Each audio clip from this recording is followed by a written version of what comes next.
A lei foi dada, você vê a lei em Números, em Levíticos, e você vê em Deuteronômio uma repetição dessa lei, como Deus era cuidadoso, zeloso, para que o seu povo guardasse a lei. E aqui esta noite, obviamente, nós não vamos pregar a lei para os irmãos, é lógico, mas nós vamos tirar daqui um exemplo da vontade de Deus quanto à ortodoxia doutrinária, quanto à doutrina certa, a doutrina correta, e como nós precisamos ter convicções doutrinárias.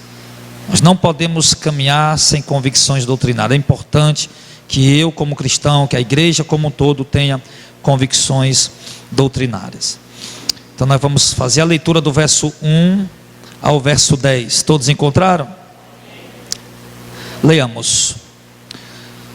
Deuteronômio capítulo 13, do verso 1 ao 10. Quando o profeta ou sonhador de sonhos levantar no meio de ti, e te der um sinal ou prodígio, e suceder tal sinal ou prodígio, de que te houver falado, dizendo: vamos após outros deuses que não conhecestes, e sirvamo-los, não ouvirás as palavras daquele profeta ou sonhador de sonhos, porquanto o Senhor vosso Deus vos prova, para saber se amais o Senhor vosso Deus com todo o vosso coração e com toda a vossa alma. Após o Senhor vosso Deus andareis, e a Ele temereis, e os seus mandamentos guardareis, e a sua voz ouvireis, e a Ele servireis, e a Ele vos achegareis. E aquele profeta ou sonhador de sonho morrerá, porque falou rebeldia contra o Senhor vosso Deus, que vos tirou da terra do Egito, e vos resgatou da casa da servidão, para vos apartar do caminho que vos ordenou o Senhor vosso Deus, para andardes nele. Assim tirarás o mal do meio de ti.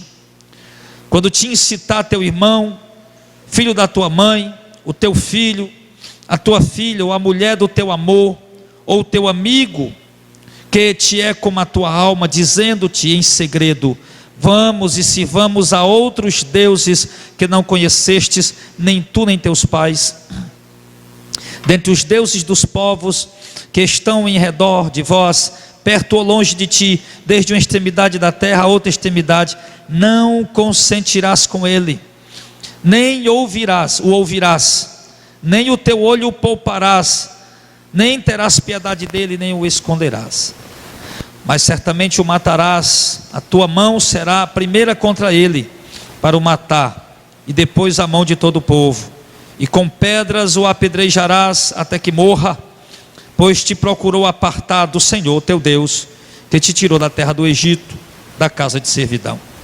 Amém. A igreja pode sentar, em nome de Jesus. Amados, antes de nós discorrermos os versículos que acabamos de ler, antes de nós meditarmos nos versículos, analisarmos o que esses versículos estão dizendo, eu quero antes falar algo para a igreja.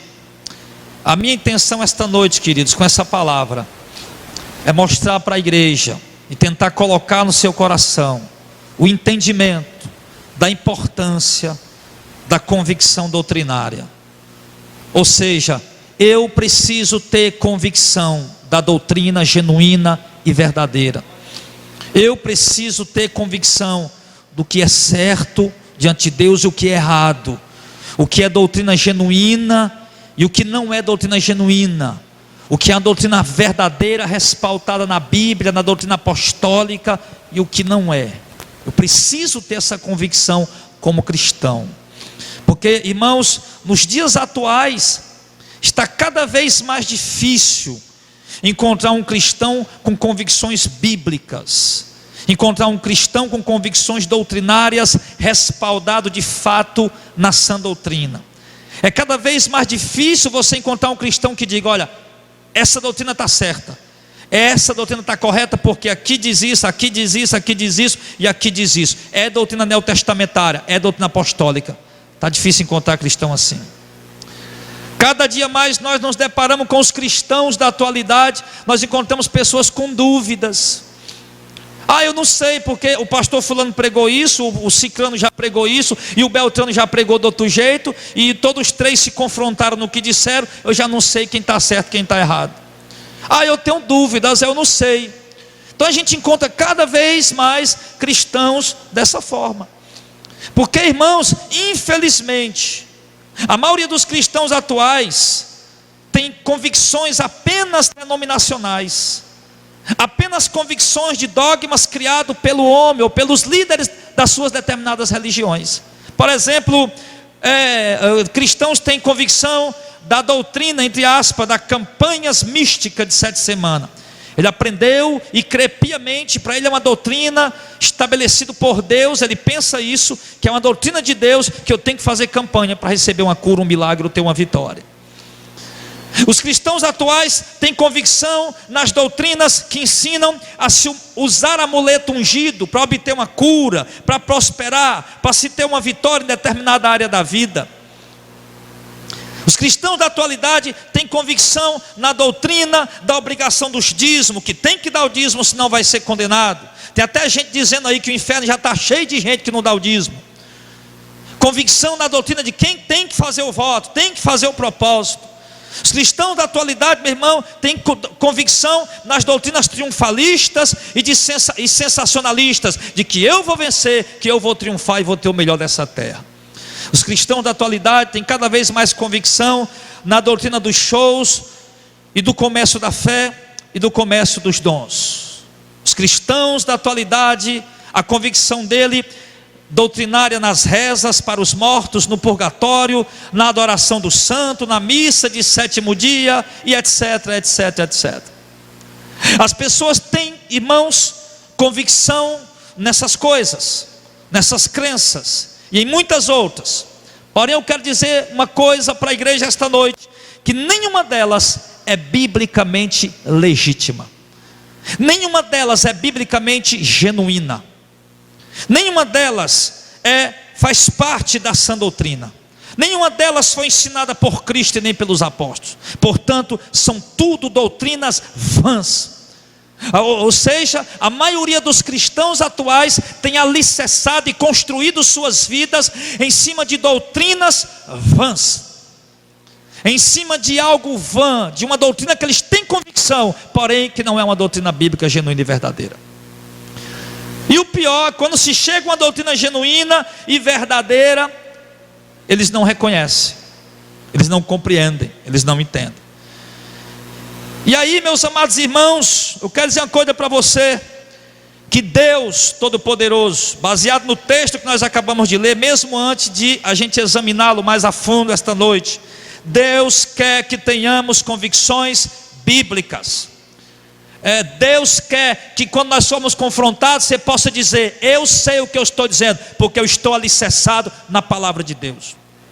Eu sei o que eu estou pregando e sei que é verdadeiro, porque eu estou alicerçado na verdadeira doutrina de Cristo. Quando Deus levantou o Lutero em 1517 para pregar aquelas teses na igreja de Wittenberg, e ele começou a pregar o evangelho genuíno, o evangelho da graça, o evangelho verdadeiro, alguns teólogos da época disseram: esse rapaz, ele vai revolucionar a igreja, porque tudo que ele prega é alicerçado, é respaldado, é construído em cima da palavra de Deus. E assim aqueles homens foram usados por Deus para fazer a reforma. E Deus quer de nós hoje, meus irmãos, no meio dessa confusão doutrinária, no meio de todo esse caos doutrinário que a igreja evangélica brasileira está vivendo, Deus quer que nós tenhamos convicção da vontade dEle. Deus quer, sim, que nós tenhamos convicção daquilo que Deus ensinou, daquilo que realmente é a doutrina verdadeira para a igreja. Deus quer que nós tenhamos isso. Deus se alegra conosco quando nós de fato conhecemos a sua vontade, a sua palavra e devotamos fé nela. Agora, me diga uma coisa, meus amados: por que será que o Senhor Deus abomina tantos ensinamentos que são contrários à sua palavra? Por que será que Deus abomina tanto? Nós lemos um texto onde Deus diz que tem que matar quem tentar levar o povo para longe da doutrina dele. que pode ser o pai, a mãe, um irmão, a mulher, um filho, um melhor amigo da sua alma, mas se tentou levar você para longe da doutrina verdadeira, Deus disse: tem que matar. Isso lá para o povo de Israel, só para ver o quanto Deus é zeloso por aquilo que Ele fala, e quanto Deus abomina quando alguém se levanta no meio do povo, confundindo a mente da igreja com falsas doutrinas. Como Deus abomina isso? Sim, Deus abomina. E por que Deus abomina? Quando alguém vai contra a verdadeira doutrina, quando alguém vai contra a doutrina ortodoxa, a doutrina genuína, a doutrina verdadeira.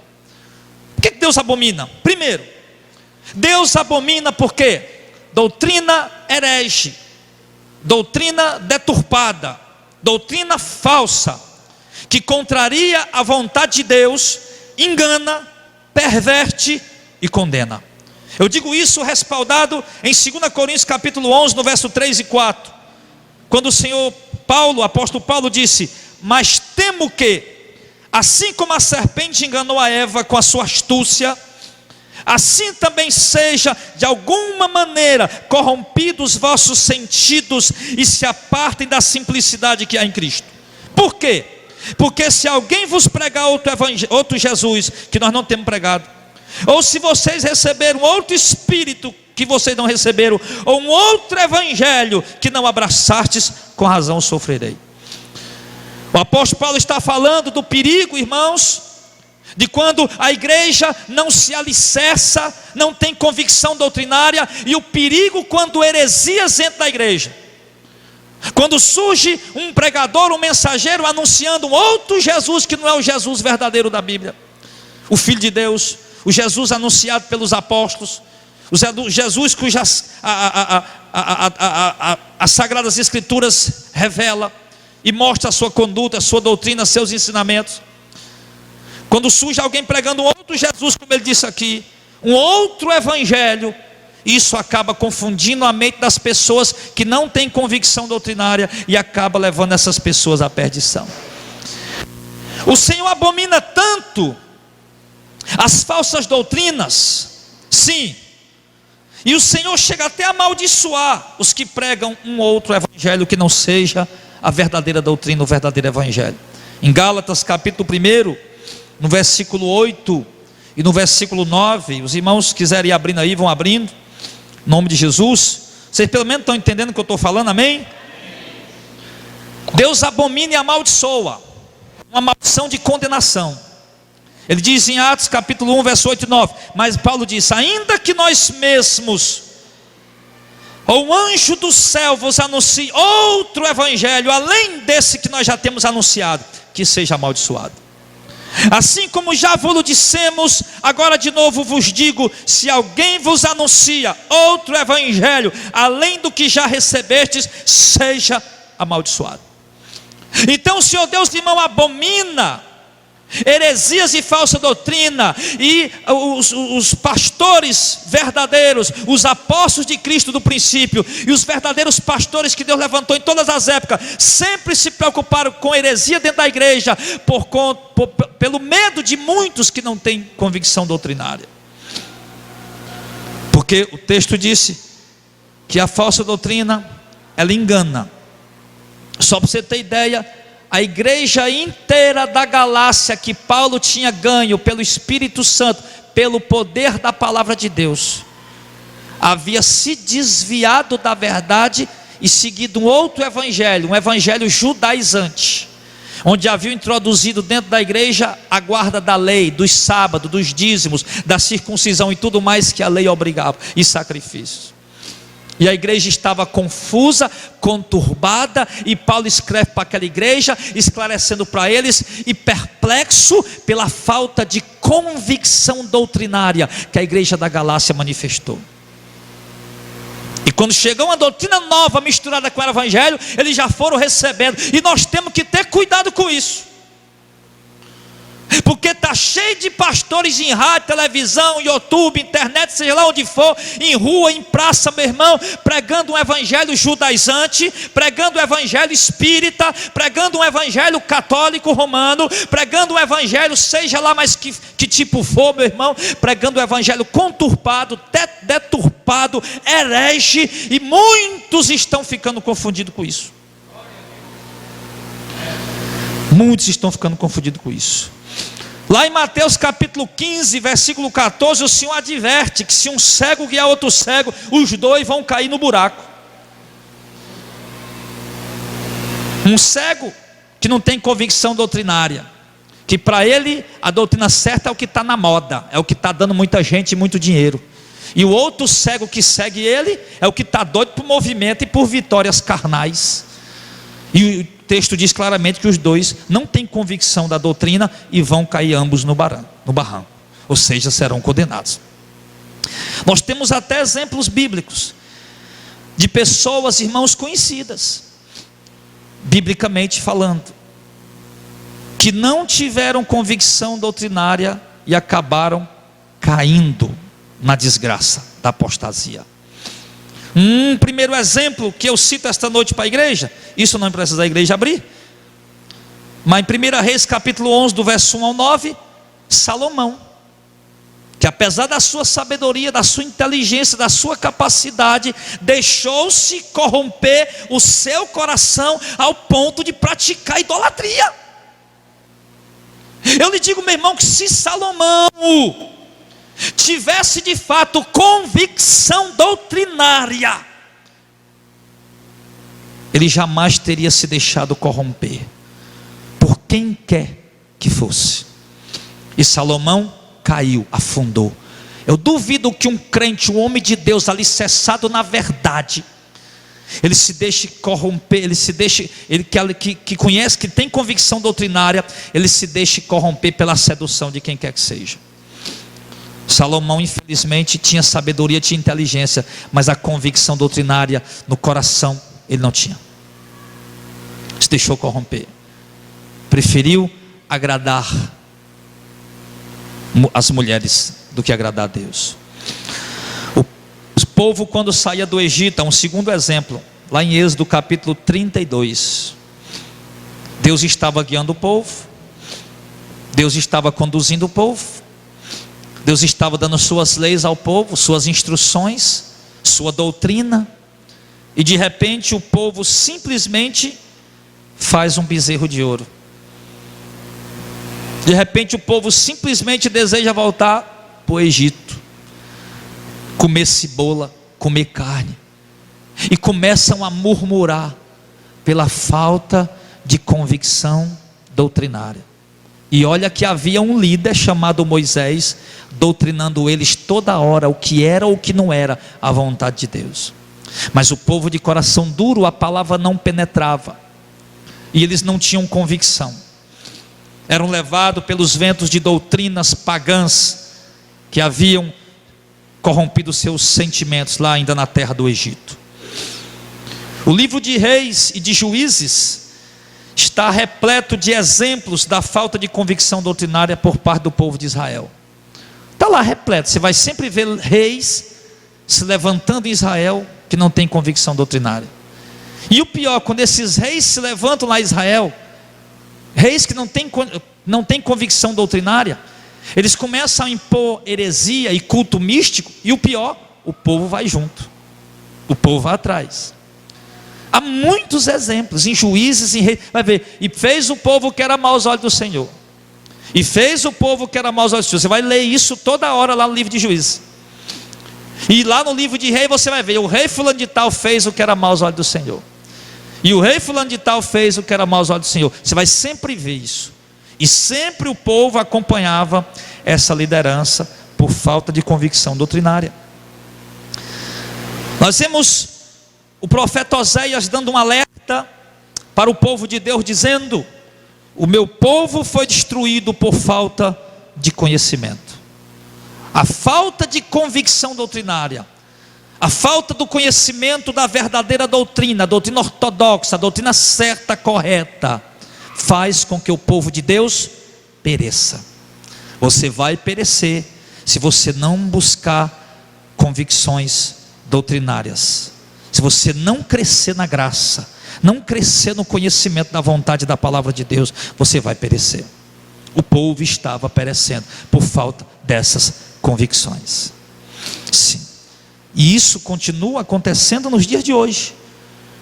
Nós vimos ali, até mesmo na igreja primitiva, A falta de convicção doutrinária fez com que alguns irmãos se desviassem da verdade e levassem um bocado com eles. Esse eu quero que vocês confiram lá em 2 Timóteo capítulo 2. Um grupo de pessoas sem convicção, ouviu o que os apóstolos pregavam, acreditava, estava lá na igreja, mas não havia convicção. E então o sentido deles se corromperam, começaram a pregar uma heresia e perturbaram a fé de muitos irmãos. 2 Timóteo 2, 16 ao 18.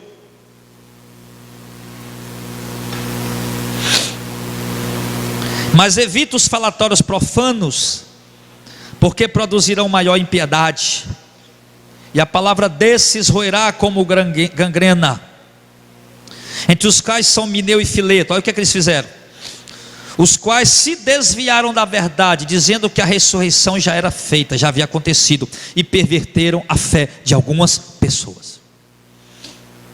Agora deixa eu te perguntar uma coisa, irmão.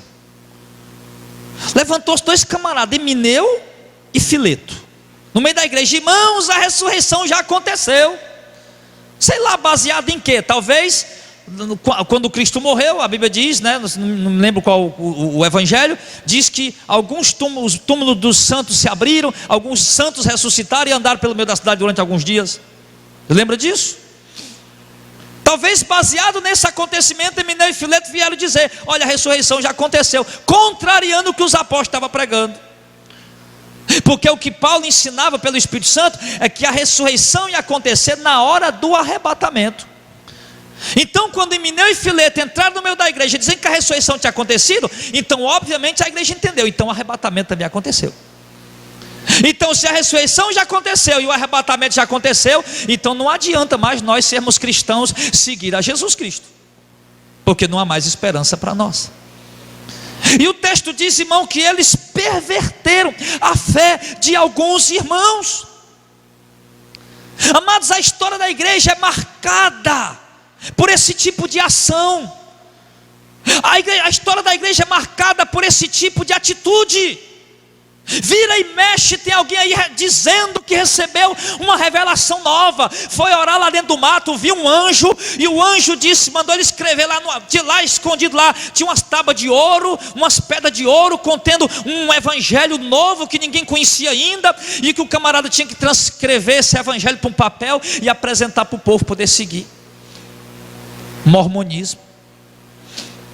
Vira e mexe, aparece aí uma pessoa no meio da igreja, trazendo uma doutrina nova, um acontecimento novo, como por exemplo Ellen White, os fundadores da Adventista do sétimo dia, que vieram marcar a volta de Jesus para um determinado mês, um determinado ano, e como não aconteceu nada, eles disseram: não, aconteceu sim, eu vi Jesus saindo lá do lugar que ele estava e entrando no Santo dos Santos lá no céu. A Bíblia diz, irmão, que no dia que Jesus morreu, depois que ele ressuscitou, passou 40 dias aqui, meu irmão, ele já adentrou o céu, assentou-se no trono de Deus, no Santo dos Santos lugares. E surge uma doutrina dessa para trazer uma confusão, e vai lá um monte de gente seguir esse movimento. Levanta-se um camarada chamado Iri Cristo, e o cara começa a dizer que é Jesus, e anda por aí com a coroa de espinho na cabeça, a roupa branca. Levanta-se outro chamado José Luiz de Jesus Miranda, um porto-riquenho, dizendo que ele é Jesus, a segunda vinda de Cristo, e está lá milhões de pessoas seguindo ele. Levanta-se outro chamado Reverendo Moon, da Igreja da Unificação, dizendo que é Jesus, trazendo a doutrina nova, e está lá multidões de pessoas seguindo a eles. E vai surgindo dentro da própria igreja evangélica outros se levantando e dizendo que receberam um chamado de Deus, uma revelação de Deus, e trazendo novas doutrinas, e a igreja virou isso aí que nós estamos vendo. Não, Deus me revelou a doutrina dos shows que atrai jovens. Não, Deus me revelou a doutrina da campanha de 7 semanas que dá vitória. Não, Deus me revelou a rosa ungida, a fronha ungida, o martelo ungido, o celular ungido, a caneta ungida, a chinela ungida, o chapéu ungido, porque isso vai dar cura, milagre para o povo. E vira e mexe, meu irmão, aparece uma pessoa no cenário mundial com a doutrina nova. Aí Deus me revelou a doutrina do cai-cai, meu irmão. É muito poder, o irmão tem que cair e rolar no chão. E vai aparecendo, irmãos, e doutrinas e mais doutrinas, e o pior de tudo, o povo vai seguindo. Por quê? Porque não tem convicção doutrinária. Não tem convicção doutrinária. Infelizmente.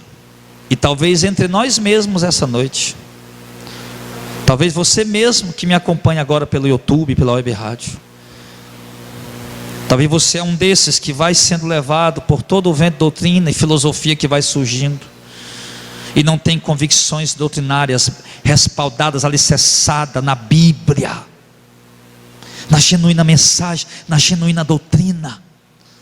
Tudo que aparece de novidade, você vai recebendo como sendo de Deus. Um determinado pastor disse que viajou pelo sul dos Estados Unidos, e de repente voltou para a igreja dele e disse: olha, eu trouxe uma doutrina nova, uma unção nova. E começou a rir, começou a entrar em gargalhadas, e disse que o irmão que ele tocava pegava a unção e começava a rir também. E daqui a pouco não tinha mais doutrina, não tinha mais pregação, não tinha mais oração no culto, era todo mundo se reunindo para ficar achando graça, rindo toda hora. E todos saíram dali dizendo: é muito poder, é muita força, é muita glória de Deus. Deus se manifesta nesse lugar. A falta de convicção doutrinária, meu irmão, leva um homem a andar como um cachorro de 4 pés com a coleira no pescoço, dizendo que isso é unção de Deus. Leva uma mulher a cacarejar como uma galinha. Leva uma mulher a uivar como um lobo, dizendo que foi Jesus que pediu. Isso é coisa, irmão, que está dentro das igrejas. A falta de convicção doutrinária leva a isso. A falta de convicção doutrinária, da doutrina verdadeira, genuína, meu irmão, leva cristãos a ver na hora da oração, irmão, com pó em ouro, em pó na mão. Meu irmão, se algum desses camaradas tivesse essa capacidade de fazer ouro em pó, meu irmão, o povo de lá, todo mundo tinha saído rico. Que o povo crê nessas coisas. Então, meus amados, a palavra de Deus diz que nós temos a unção que nos ensina, amém? Sim, a palavra de Deus diz isso. Lá em 1 João, ele diz: e vós tendes a unção do santo e sabeis todas as coisas, e estas coisas vos escrevi acerca dos que vos enganam, e a unção que vós recebeste deles fica em vós, e não tendes necessidade que alguém vos ensine, mas como a sua unção vos ensina todas as coisas, e é verdadeira e não é mentira, como ele vos ensinou, assim nele permaneceis. O que o texto está dizendo? Que nós temos a unção que nos ensina, que nós não precisamos aprender doutrinas extras bíblicas, nós não precisamos de alguém que venha nos ensinar coisas novas, porque tudo que nós precisamos aprender está aqui dentro desse livro. Não precisamos de alguém que chegue com uma revelação nova, teve um sonho que teve, de uma doutrina nova, uma revelação nova, um anjo que apareceu com uma doutrina nova. Nós não precisamos de tudo, nós precisamos de doutrina, está aqui dentro. A Bíblia é tida para o cristianismo como a única regra de fé. A única coisa que eu deposito a minha fé é isso.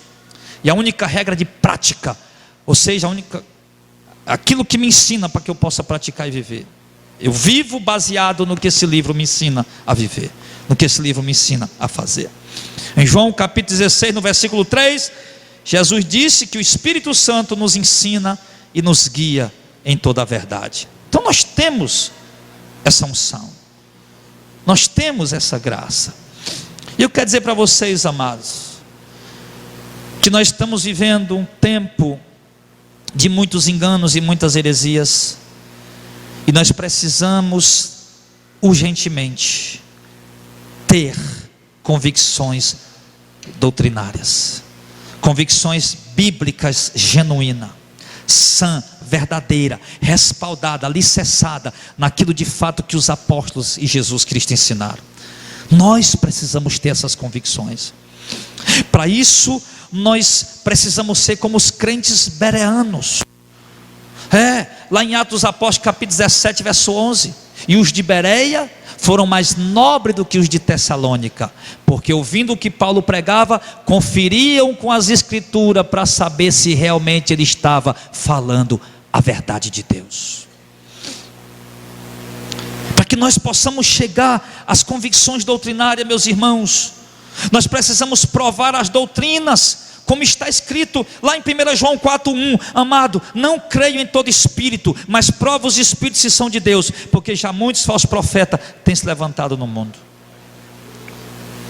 para que nós possamos alicerçar nossa vida na doutrina apostólica, na doutrina neotestamentária, e parar de ser enganado, levado por todo o vento de doutrina. Nós precisamos alicerçar a nossa fé e o nosso conhecimento na verdadeira mensagem de Jesus Cristo. O grande problema é que todo mundo que prega diz que foi Jesus que mandou. O cara vai pegar o texto da viúva pobre e vai dizer: pega tudo que tu tem e dá para a igreja. Tá, e a viúva fez a mesma coisa. O cara vai pegar o texto lá de Mateus capítulo 18, do jovem rico, e vai dizer, e Jesus disse para Pedro: ninguém que tenha deixado casa, família, bens, tudo por amor de mim, do evangelho, que não receba logo 100 vezes mais aqui no presente. Deus está prometendo que vai lhe dar 100 vezes mais de riqueza, de conquista na terra. Pega um texto fora do contexto, distorce e faz uma heresia. O grande problema é esse. Mas se nós tivermos convicções doutrinárias, meus irmãos, nós jamais cairemos no laço deles. Amém? Para que temos convicção doutrinária, uma segunda coisa: é preciso de pessoas levantadas por Deus para nos ensinar. Em Efésios, se não me engano, capítulo 1, ele diz: ele subiu ao alto, levou cativo o cativeiro e deu dons aos homens. Deu uns para profetas, outros para apóstolos, para pastores e mestres, para a edificação da igreja, para o crescimento da igreja, para que a igreja não seja mais levada por todo o vento de doutrina. Ele diz isso: é preciso que pessoas de fato nos ensinem a verdade, e que nós que estamos aprendendo sejamos criteriosos de fato em analisar o que está sendo ensinado. Nós fizermos isso, meus irmãos, nós vamos crescer sim nesse conhecimento, e vamos alicerçar nossa fé nas doutrinas verdadeiras do cristianismo. Amém, meus amados? Então nós vamos ver agora, lá em Deuteronômio capítulo 13, do verso 1 ao 10. Sim.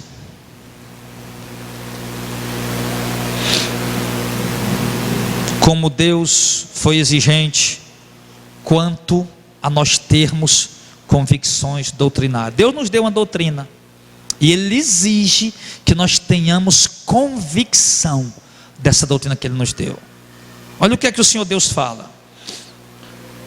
Vamos analisar o texto agora.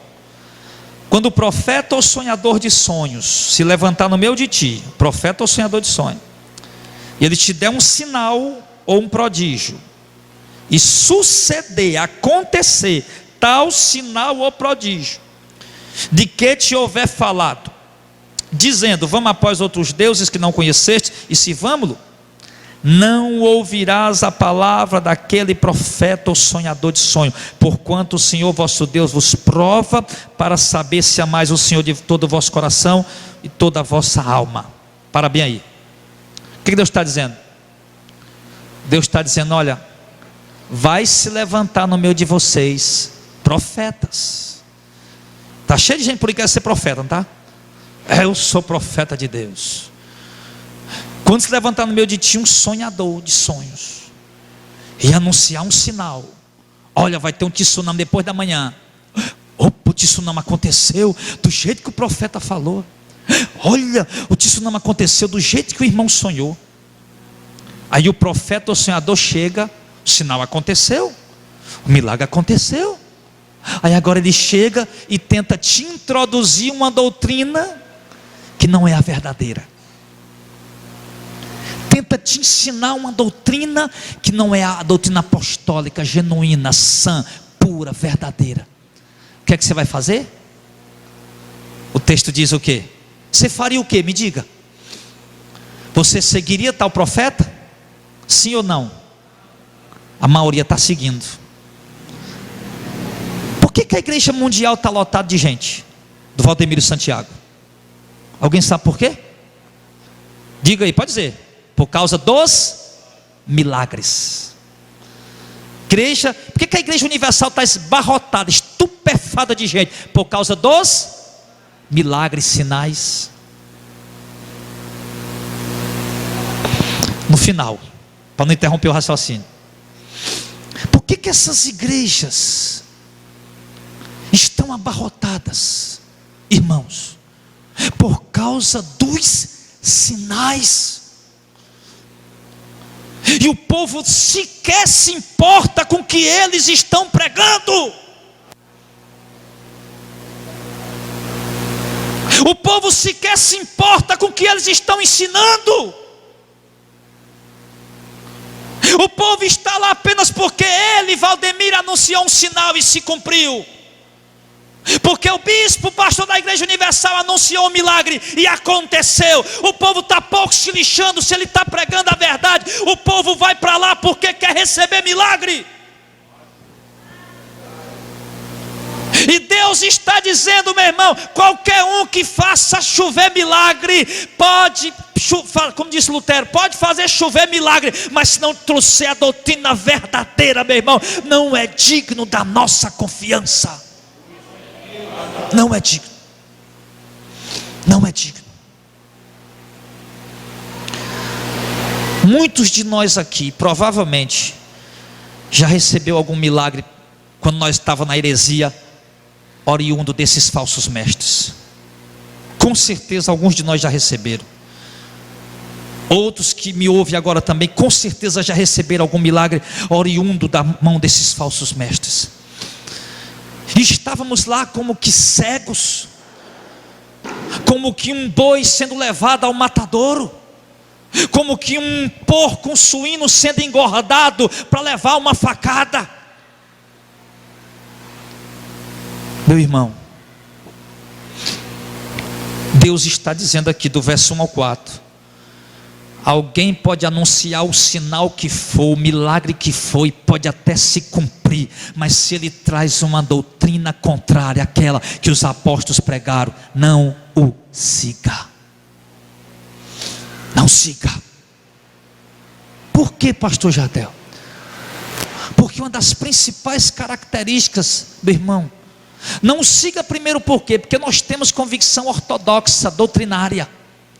Não estamos correndo atrás de milagre. Nós estamos com Jesus porque tu tens as palavras da vida eterna, e não por causa dos sinais. Lembra quando Jesus fazia milagre, fez sinais, multiplicou pão e curou aleijado e fez tudo mais, e estava lá a multidão, o povo, os padeiros deixaram até de trabalhar para atravessar o mar, o mar onde Jesus estava, para se encontrar com Jesus.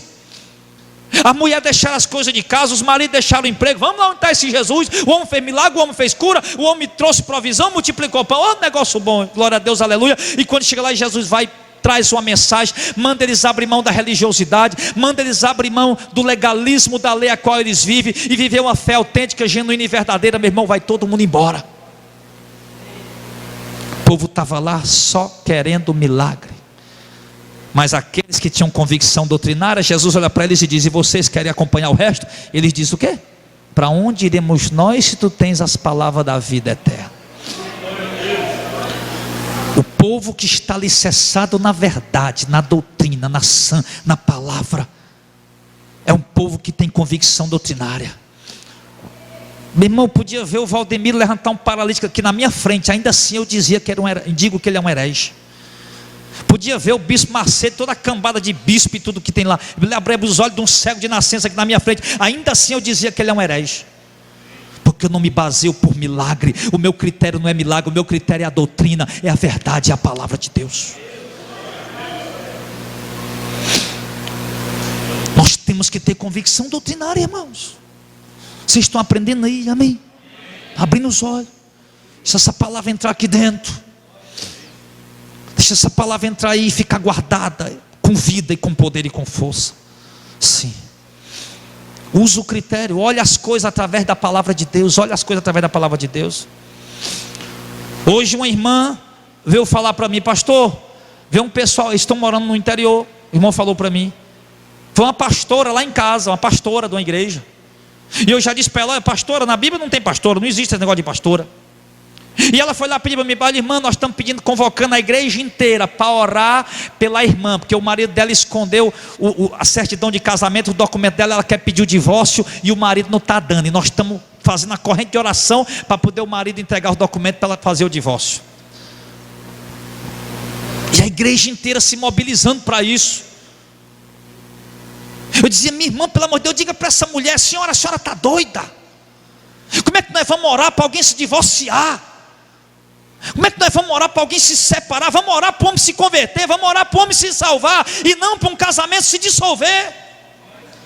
A falta de convicção doutrinária, meu irmão, leva pessoas a entrar em insanidade mental.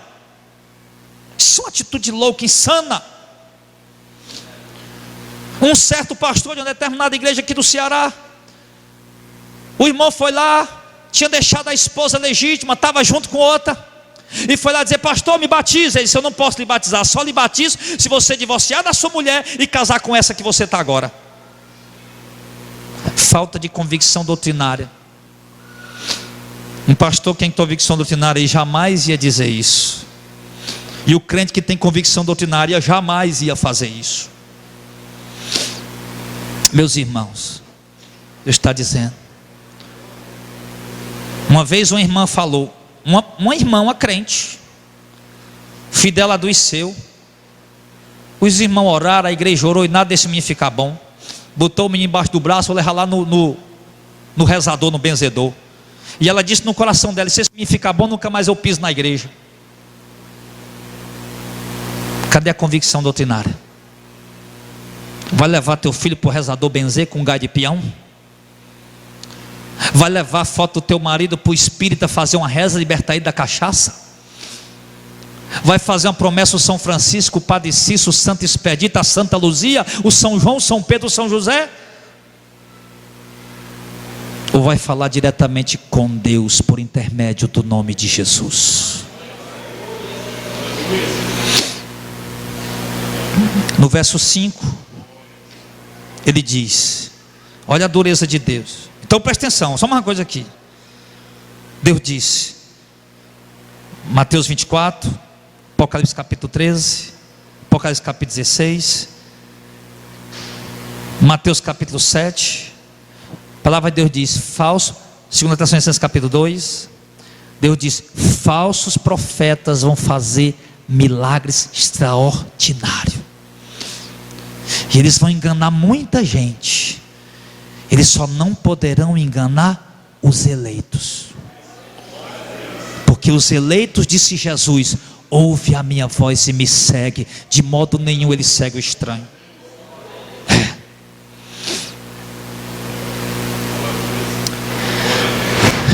Ele diz: aquele profeta ou sonhador, verso 5, de sonho deve morrer. Falou, pois, rebeldia contra o Senhor vosso Deus, que vos tirou da terra do Egito e vos resgatou da casa de servidão, para te apartar do caminho que te ordenou o Senhor teu Deus, para andar nele. Assim tirarás o mal do meio de ti. Deus disse que era para fazer o que com o profeta? Matar. Claro que isso aqui era do Antigo Testamento. Estou só mostrando para os irmãos, não vamos matar ninguém, né, irmão? Estou só mostrando para vocês, irmão, a exigência que Deus tem, enquanto que o seu povo guarde a verdadeira doutrina, e não abra não por nada.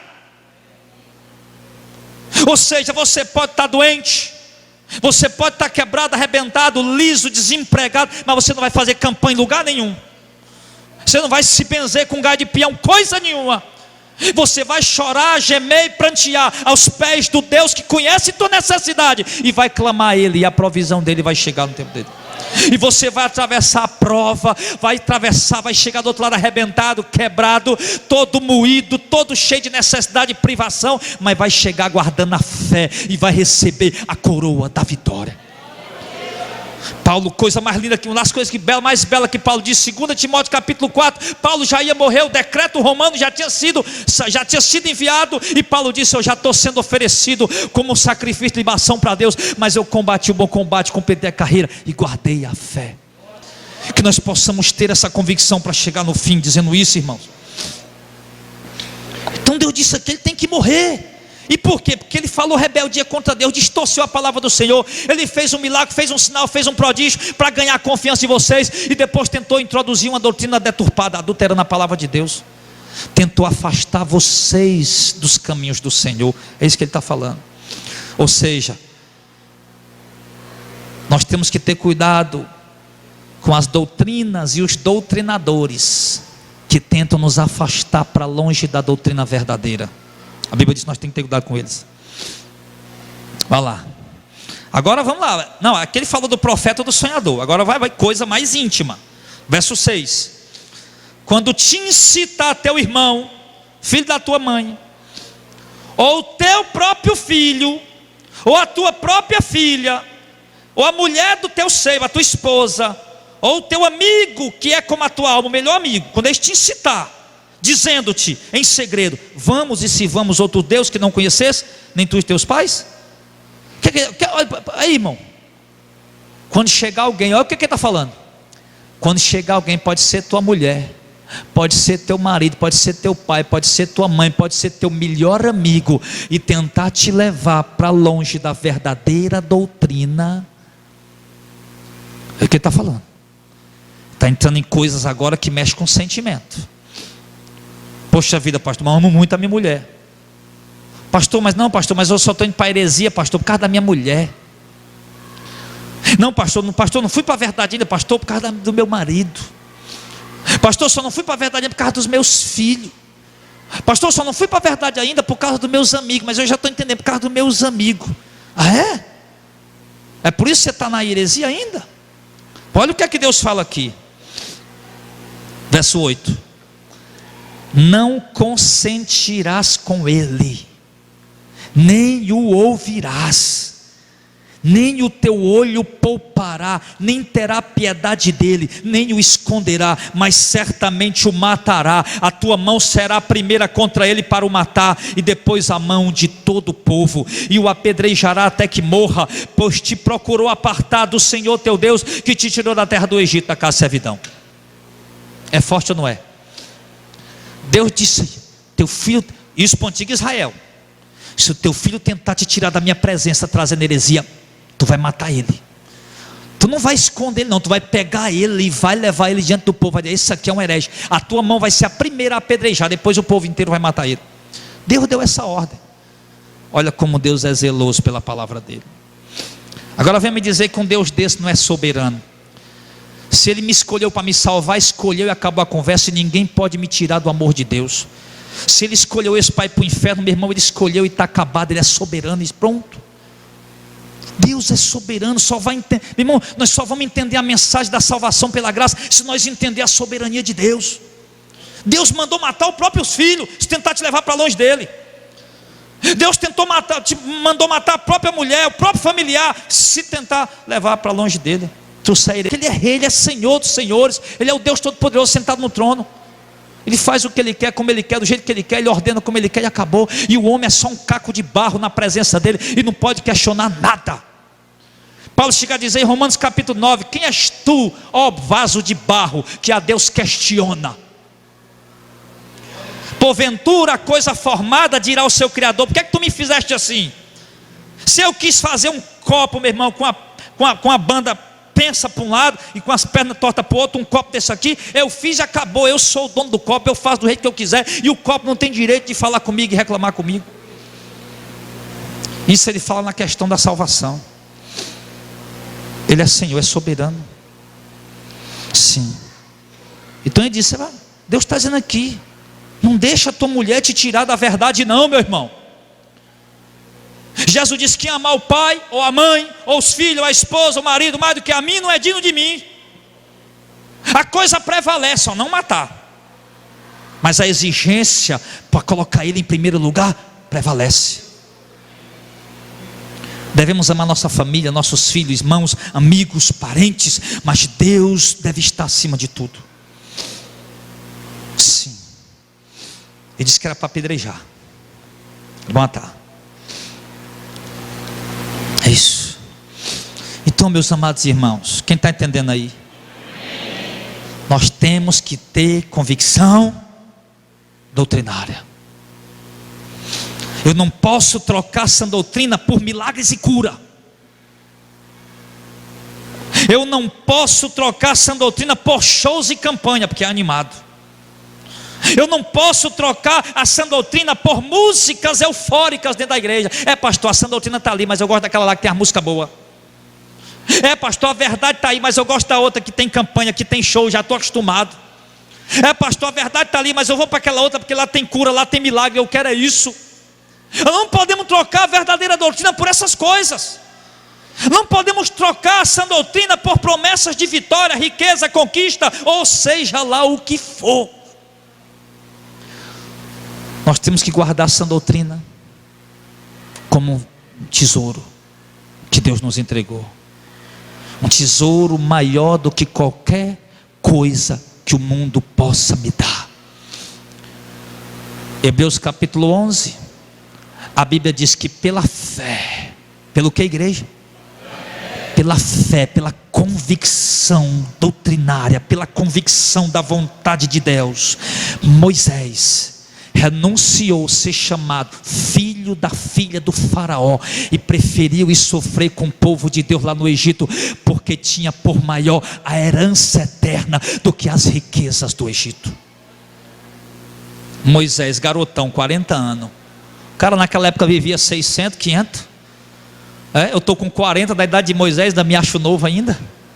Garotão, 40 anos, solteiro, neto do faraó, carrão importado para andar, dinheiro no bolso, melhores roupas, tudo de melhor, a garotinha melhor do Egito, qualquer uma que quiser sair, bora lá minha filha, dá uma noitada hoje. Recusou tudo que o mundo oferecia para ele, pela convicção que ele tinha da doutrina de Deus, de que ele herdaria uma herança maior. Moisés sabia que tudo aquilo no Egito era transitório, passageiro, mas sabia que a herança que Deus tem para dar para os santos é eterna no céu.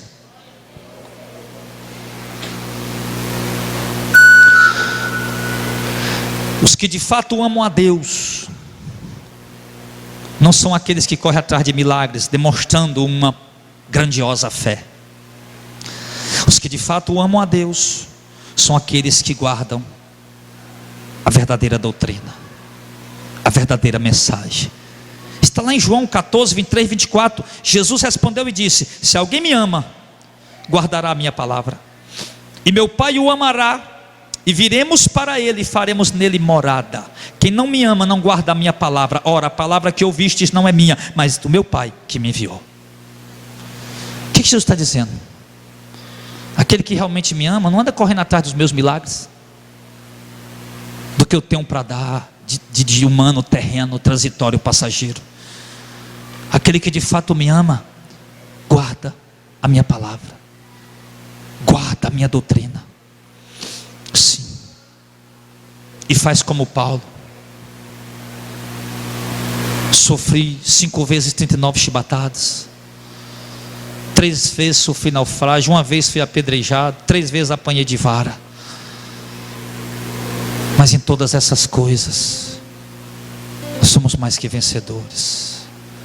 Em todos esses sofrimentos, em todas essas tribulações, Paulo disse: eu tenho para mim que o sofrimento do tempo presente não se compara com a glória que em nós há de ser revelada.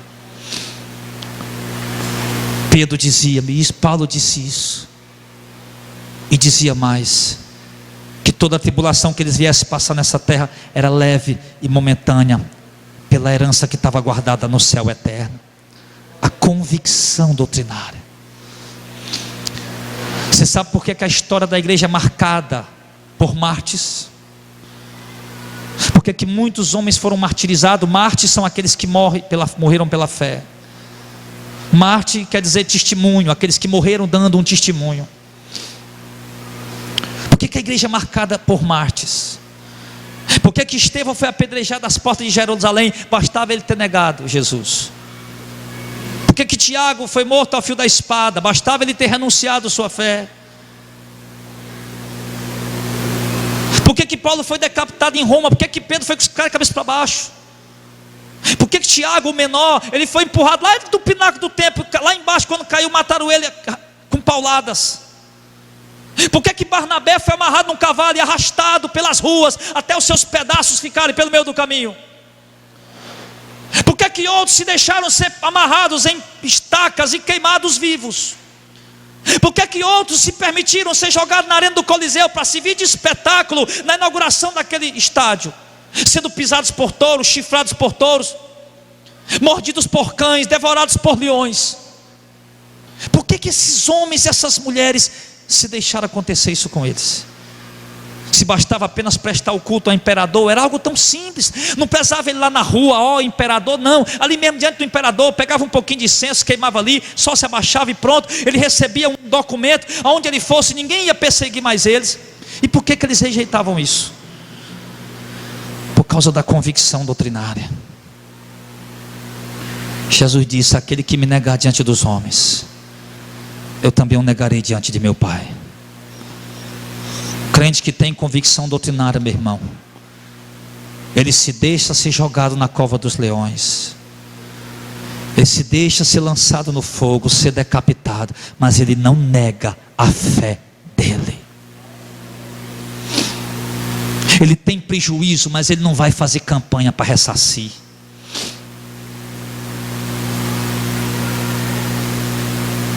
Ele passa por problema de enfermidade, mas ele não vai à procura de um amuleto gospel para curar ele. Um crente que tem convicção doutrinária, meu irmão, a vida dele é como um sacrifício de cheiro agradável a Deus a cada momento que ele vive, a cada pulsar do coração, a cada momento de vida que esse crente tem, é como um sacrifício de cheiro agradável. Deus vai recebendo lá em cima. Um crente de convicção doutrinária não fica com dúvida quando está passando por uma luta: vixe, Deus esqueceu de mim, ai meu Deus, eu vou voltar para o mundo, ai não, isso aconteceu comigo porque eu abandonei a Universal, eu tenho que voltar para lá, porque senão a coisa vai piorar. Crente que tem convicção doutrinária, meu irmão, ele não pensa desse jeito. Ele tem a mente renovada, ele tem a mente de Cristo, ele conhece a verdade, ele é firme nela. Sim. Quero fazer um apelo à igreja essa noite para concluir. E o apelo que eu quero fazer à igreja esta noite é o que o Senhor Deus diz na sua palavra, que devemos ser fiéis à sã doutrina até o fim, até a morte. Ele diz em Hebreus capítulo 3, verso 12 ao 14: vede, irmãos, que não haja em qualquer um de vós um coração mau e infiel, para se apartar do Deus vivo. Antes exortai-vos uns aos outros todos os dias, durante o tempo que se chama hoje, para que nenhum de vós se endureça pelo engano do pecado, porque nos tornamos participantes de Cristo, se retivermos firmemente o princípio da nossa confiança até o fim. Ele manda a gente guardar firme a confiança, a fé na verdadeira doutrina até o fim. Hebreus 6:11: mas desejamos que cada um de vós mostre o mesmo cuidado até o fim, para a completa certeza da esperança. Ou seja, irmão, mostre o mesmo zelo, o mesmo cuidado pela sã doutrina. Tenha convicção doutrinária até o fim, para você ter completa certeza de esperança. Tira toda essa bagagem religiosa que você trouxe quando chegou aqui. Joga ela fora, deixa ela lá fora. A bagagem pentecostal, neopentecostal, católica, espírita, seja lá de onde você veio, deixa tudo lá fora. E deixa Deus te renovar com a doutrina antiga, com a doutrina verdadeira. Em Mateus capítulo 24, verso 13, o Senhor Deus diz, Jesus Cristo nosso Senhor: mas aquele que persevera até o fim será salvo.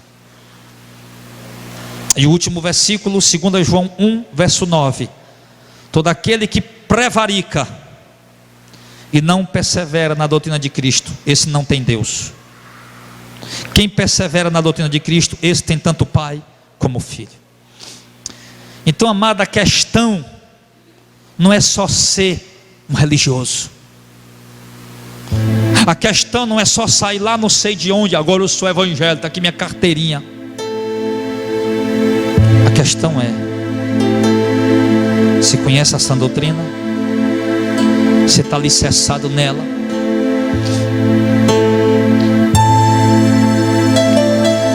Eu já vi crente, irmão, crente que cresceu aqui comigo e que aprendeu que Deus não concorda com o segundo casamento, e mesmo estando aqui aprendendo essa doutrina, se separaram. E a mulher casou com outro, e o marido casou com outra.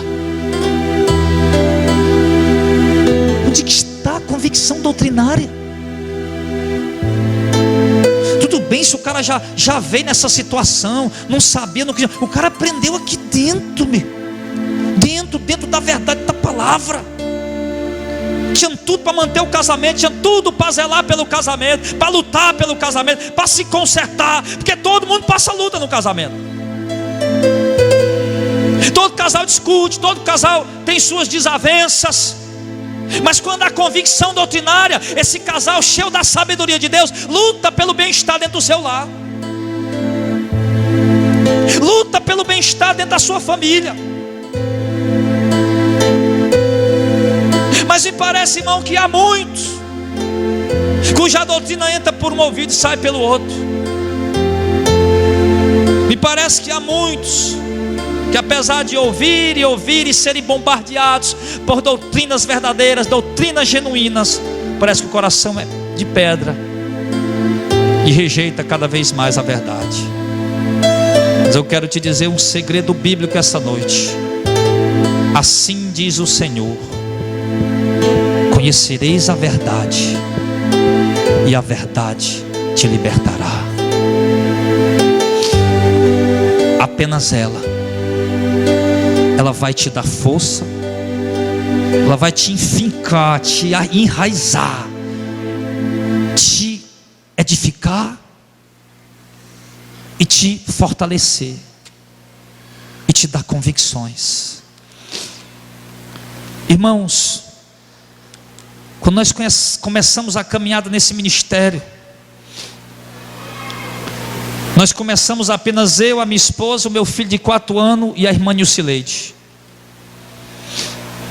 E eu orava a Deus: Senhor, manda 6 pessoas para me pregar. Está meia dúzia de pessoas, pelo menos 6, Senhor. E Satanás dizia: faz a campanha. Tu fazia lá no interior, olha o tanto de gente que a igreja cresceu lá. Distribui coisas ungidas. Tu lembra lá no interior que distribuía coisas ungidas? Olha, aquela igreja cresceu em poucos meses. Tu lembra que tu precisou ampliar a igreja? Não cabia nem um povo dentro, ficava o povo pendurado na janela. E eu dizia: não, Satanás. Deus abriu meus olhos, Deus me deu convicção na doutrina. E eu dizia: Senhor, nem que fique só nós, nem que nunca venha ninguém, mas nós não vamos abrir mão dessa verdade.